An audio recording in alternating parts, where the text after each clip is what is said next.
بسم اللہ الرحمن الرحیم۔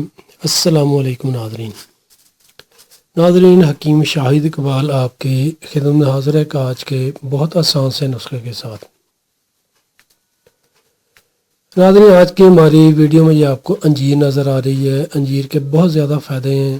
اگر اسی کے متعلق میں ویڈیو بنانے لگوں تو کافی ویڈیو بن جائیں گی۔ اگر ایک ہی ویڈیو میں ساری چیزوں کے کہ ہر چیز کے فائدے بتانے لگوں تو وہ ویڈیو کافی لمبی ہو جائے گی۔ اس کے جو فائدے ہیں وہ میں آپ کو بتاتا رہوں گا انشاءاللہ، وقتاً فوقتاً اس کی ویڈیو دیتا رہوں گا آپ کو۔ ناظرین، آج ہم انجیر کے استعمال سے گردہ مثانہ کی پتھری کو نکالنے کے لیے بہت آسان سا نسخہ بتائیں گے انشاءاللہ۔ اس کے ساتھ آپ نے دو چیزیں اور استعمال کرنی ہیں، وہ بھی میں آپ کو بتاتا ہوں دو چیزیں اور کون سی استعمال کرنی ہیں۔ سب سے پہلے آپ ویور سے ایک ریکویسٹ ہے کہ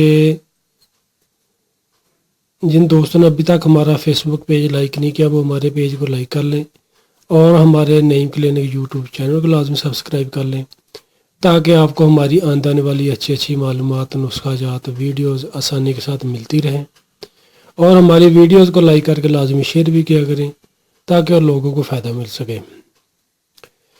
ایسے مریض ہیں جن کے گردہ میں یا مثانہ میں پتھری ہے، انہیں تکلیف ہوتی ہے، درد ہوتی ہے یا انفیکشن بن گئی ہے گردوں میں، وہ جو نسخہ استعمال کریں انشاءاللہ آپ کو ناظرین بہت اچھا رزلٹ ملے گا اور اس نسخہ کا کوئی بھی نقصان نہیں ہے انشاءاللہ۔ ناظرین، جن دوستوں کے یا جن مریضوں کے گردہ میں یا مثانہ میں پتھری ہے وہ جو نسخہ نوٹ کر لیں۔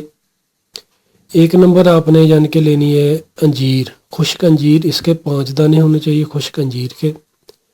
تخم کاسنی، یہ بھی نوٹ کر لیں، تخم کاسنی 5 گرام، کلونجی 5 گرام۔ ان ساری چیزوں کو ناظرین آپ نے رات کو 1.5 گلاس پانی میں بھگو دینا ہے، انجیر کو، تخم کاسنی اور کلونجی کو۔ اگر اس میں کوئی مٹی وغیرہ تو اس کو اچھے طریقے سے دھو کر بھگو دیں۔ دوسرے دن ناظرین صبح نہار آپ نے انجیر کو اچھے طریقے سے چبا کر کھا لینا ہے۔ انجیر چباتے وقت آپ نے دل میں درود پاک پڑھتے رہنا ہے انشاءاللہ، اور 5 وقت کی نماز لازمی پابندی کے ساتھ پڑھیں۔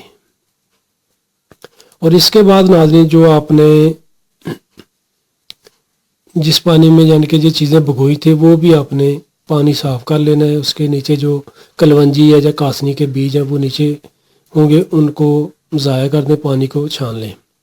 اور اس پانی میں آپ نے 1 چمچ شہد ڈال دینا ہے، چھوٹی مکھی کا ہو یا بڑی مکھی کا ہو، وہ اپنے شہد ڈال کر اچھے طریقے سے پانی کو چائے کی طرح گھونٹ گھونٹ کر کے پی لینا ہے انشاءاللہ۔ ناظرین گردہ مثانہ اور اگر پتا میں پتھریاں تو انشاءاللہ وہ بھی خارج ہو جائیں گی۔ اگر گردے فیل ہو جانے کے لیے آپ کوئی کہ آپریشن وغیرہ یا کوئی واش کروانا چاہتے ہیں گردے فیل ہونے کی وجہ سے، وہ آپ نہ کروائیں، یہ نسخہ استعمال کریں انشاءاللہ۔ اس نسخہ کے استعمال سے گردے بھی ٹھیک ہو جائیں گے، بلڈ یوریا اور کریٹینین وہ بھی انشاءاللہ نارمل ہو جائے گا۔ ناظرین اس نسخہ کو معمولی مت سمجھیے گا، اس کو لازمی استعمال کیجیے گا، انشاءاللہ آپ کو بہت اچھا فائدہ ملے گا۔